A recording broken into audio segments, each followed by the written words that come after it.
पुराने जमाने में एक छोटे से गांव में एक शख्स रहता था जिसके पास एक खूबसूरत घोड़ा था।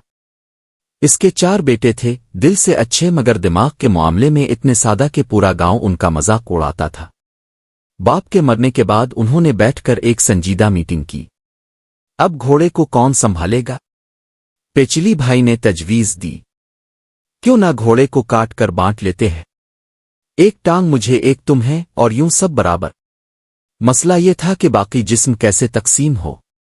वो सब इस उलझन में लगे हुए थे कि पास से एक मुसाफिर गुजरा। वो हैरत से बोला, भाइयों, ये क्या मसला है? उन्होंने अपनी अक्लमंदी पूरी तफसील के साथ इसे बता दी। मुसाफिर ने हंसते हुए कहा, अरे बेवकूफू, इसे बीच दो और पैसे बराबर बांट लो। चारों भाई फौरन तैयार हो गए। शहर जाते हुए रास्ता जंगल से गुजरता था। रात पड़ी तो उन्होंने एक दरख्त के नीचे सोना मुनासिब समझा। सब खरोटे ले रहे थे कि एक चूर आहिस्ता से आया, घोड़े की रस्सी खोली और इसे ले भागा। एक भाई अचानक जाग गया और चलाया, अरे घोड़ा कहाँ गया? दूसरा भाई आंख मिलते हुए बोला, अरे सुबह देखेंगे, शायद रमजान खान ले गया होगा। सुबह वो रमजान खान को ढूंढते निकले। रास्ते में उन्हें ऊंट के कदमों के निशान दिखाई दिए। एक बोला, ये नैर ऊंट के हैं। दूसरा, ये एक आंख से अंधा है। तीसरा, और ये रस्सी तोड़कर भागा है। इसी लम्हे एक शख्स दौड़ता हुआ आया, मेरे ऊंट को देखा है? चारों भाई पूरा तज्जिया बताकर आखिर में बोले, लेकिन हमने ऊंट नहीं देखा। वो आदमी शक में पड़ गया और बोला, इतनी तफसील और देखा भी नहीं। चिल्लू बादशाह के पास। आगे एक औरत के कदम नजर आए। एक भाई ने फौरन कहा, ये औरत के कदम लगते हैं। दूसरा, ये गुस्से में निकली है। तीसरा, ये हामला है। इसी वक्त एक शख्स आया, मेरी बीवी देखी है?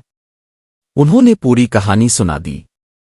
फिर कहा, लेकिन हमने नहीं देखी। वो भी उन्हें पकड़कर बादशाह के दरबार ले गया। आखिर में रमजान खान को भी साथ ले जाया गया। बादशाह के सामने सब मामला रखा गया। चारों भाई बोले, हम गैब की बातें जान लेते हैं। बादशाह ने उनकी अक्ल जांचने के लिए एक संदूक में अनार रखा और पूछा, बताओ इसमें क्या है? एक ने कहा, गोल है। दूसरे ने, ऊपर ताज सा बना है। तीसरे ने, रंग सुर्खी माइल है। चौथे ने झुंझला कर कहा, अनार ही है ना। बादशाह हैरान रह गया और समझा कि वाकई इल्म रखते हैं। इसने हुक्म दिया कि रमजान खान घोड़े के पैसे दे। ऊंट वाले और औरत वाले को कहा कि अपनी चीजें खुद ढूंढी। रकम मिलने के बाद चारों भाइयों ने बकरियां खरीदें। जंगल से गुजरते हुए वो फिर सो गए। एक भाई ने ख्वाब में देखा जैसे बिक्री का बच्चा दरख्त पर चढ़ा है और भेड़ें साजिश कर रही है। वो चीखा, उठो, बकरियां हमारे खिलाफ प्लान बना रही हैं। चारों डर कर भागे और बकरियां छोड़ दें। रास्ते में उन्हें लगा कि एक भाई खो गया है। असल में वो हमेशा अपनी गिनती गलत करते थे। इतने में एक घुड़सवार आया। इसने गिन कर बताया, तुम तो चारों हो।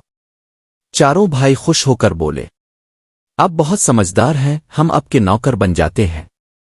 घुड़सवार उन्हें अपने घर ले गया और सबको अलग अलग काम दे दिया। मां की खिदमत वाला मक्खी मारने के लिए डंडा मारता रहा। मां मर गई।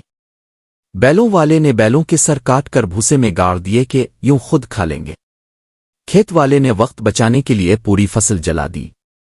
बकरियों वाले के सामने कुत्ते आए तो वो बोला, अल्लाह की मर्जी है, खाने दो। घुड़सवार वापस आया तो इसका घर तबाह था।